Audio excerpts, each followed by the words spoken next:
है यहाँ पे तो कितनी पानी की किल्लत थी और किस तरीके से यहाँ पे एक ऐतिहासिक लिफ्ट इरिगेशन स्कीम उन्होंने लागू करी, जो तमाम इलाका हरा भरा हुआ और हर क्षेत्र में उनका योगदान रहा, चाहे पढ़ाई का क्षेत्र हो, चाहे कृषि का क्षेत्र हो, चाहे बिजली का हो, सड़क का हो। तो जो मॉडर्नाइजेशन, जो एक आधुनिक हरियाणा की उन्होंने बहुत स्ट्रॉन्ग फाउंडेशन रखने का काम किया। उनसे प्रेरणा लेकर मैडम आप आगे किस तरह काम करेंगी, क्या करेंगी? उन्हीं की प्रेरणा है और जैसे आज भी आप देख रहे हैं कि अब 31 मार्च को कितना बड़ा यहाँ पे माननीय सीएम साहब के नेतृत्व में माइक्रो इरिगेशन का जो हमारा इतना बड़ा वो मेला हो रहा है सूक्ष्म सिंचाई को लेकर, कि किस तरीके से यहाँ पर देखिए इस इलाके ने बड़ी मेहनत करी है। दक्षिण हरियाणा का इलाका है ये, और जब चौधरी बंसी लाल ने लिफ्ट इरिगेशन स्कीम यहाँ पे लागू करी तो एक रेतीले इलाके को हरा भरा यहाँ पे किसानों ने यहाँ पे काम किया।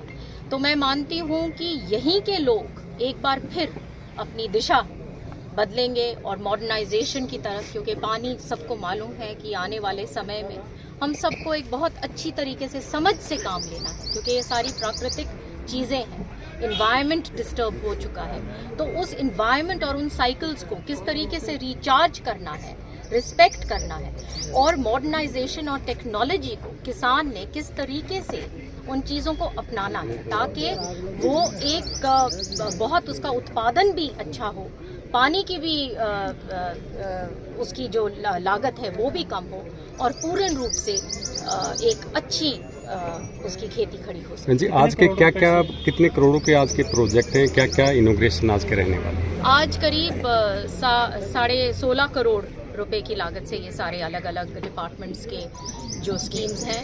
एक मेरा खुद का विभाग है इरिगेशन डिपार्टमेंट, और मुझे बहुत खुशी है कि जहाँ पे ये जो पंप हाउसेस का पूरा रिहैबिलिटेशन किया गया है, ये वो पंप हाउसेस हैं जो कभी चौधरी बंसी लाल जी के टाइम पे बने थे और ये 1970s की बात है। तो अब जाकर उनका ये पूरा की पूरा नया बन रहे हैं। तो ये एक किसान के लिए ये सबसे इम्पोर्टेंट चीज़ है कि उसकी जो इंफ्रास्ट्रक्चर जो है, जो हमारी जो नहरें हैं जहाँ पे इतने सालों से देख रेख नहीं हो पाई, हमारे जो माइनर्स हैं, हमारी जो बाकी जो खेतों की जो वाटर कोर्सेज हैं, ये तमाम चीज़ें अब माननीय सैनी साहब के नेतृत्व में इनको पूर्ण रूप से किया जा रहा है, जो बहुत बड़ी बात है। राज्यसभा चुनाव के परिणामों को आप कैसे देखते हैं, खासकर जो निर्दलीय प्रत्याशी के जिस प्रकार से परिणाम आए, आप कैसे देखते हैं सारे चुनाव को? देखिए, उन्होंने चुनाव लड़ा और परिणाम सामने है और कांग्रेस मुश्किल से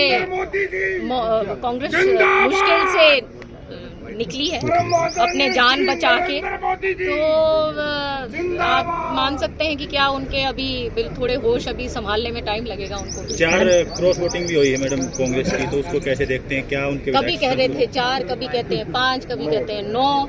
तो यही जाने कि इनकी क्या रणनीति है, किसको दिखा रहे हैं, किसको छुपा रहे हैं, क्या सोचते हैं। क्योंकि जब ये शुरू में निकले थे तो इनके ही एमएलए अरोड़ा साहब ने बोला था कि कोई क्रॉस वोटिंग नहीं हुई है। फिर जब आए तो फिर उन्होंने फिर बयान बदले, हर बारी इनके बयान बदल रहे हैं और जो इनको नोटिस भी दिया गया उसकी कभी लैंग्वेज बदलते हैं। तो कांग्रेस पार्टी एक बिल्कुल ही डिफंक्ट ऑर्गेनाइजेशन हो चुकी है, जैसे हेडलेस चिकन की तरह, कि कोई डायरेक्शन नहीं है। एक आम जनता से बहन जी क्या अपील करेंगी? पेट्रोल और डीजल के जिस प्रकार के दाम हुए, तो आम जनता से क्या अपील करेंगी? देखिए, माननीय प्रधानमंत्री जी ने खुद पार्लियामेंट में पूरी बात रखी है और एक इंटरनेशनल डेवलपिंग स्थिति है जो चल रही है और इसको बहुत तगड़ी तरीके से सेंटर और स्टेट मॉनिटर कर रहा है और ये स्ट्रॉन्ग नेतृत्व है प्रधानमंत्री जी का, इसलिए ये इस प्रकार की यहाँ पे मॉनिटरिंग चल रही है जहाँ पे उन्होंने स्पेशल टीम्स बनाई है और किसी प्रकार की कोई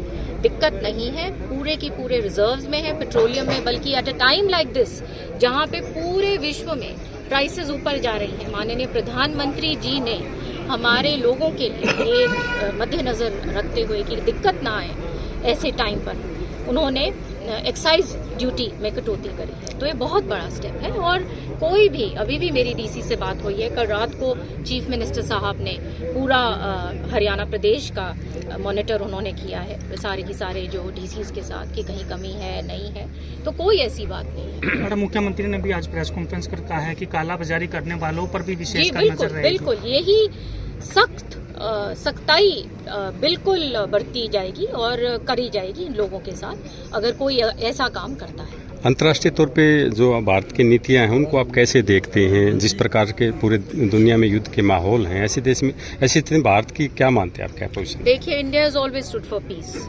और यही बात प्रधानमंत्री जी ने बोला कि peace is the only way out. तो हम प्रधानमंत्री जी के साथ खड़े हुए हैं और एकजुट होकर सबको उनके साथ खड़ा होना चाहिए।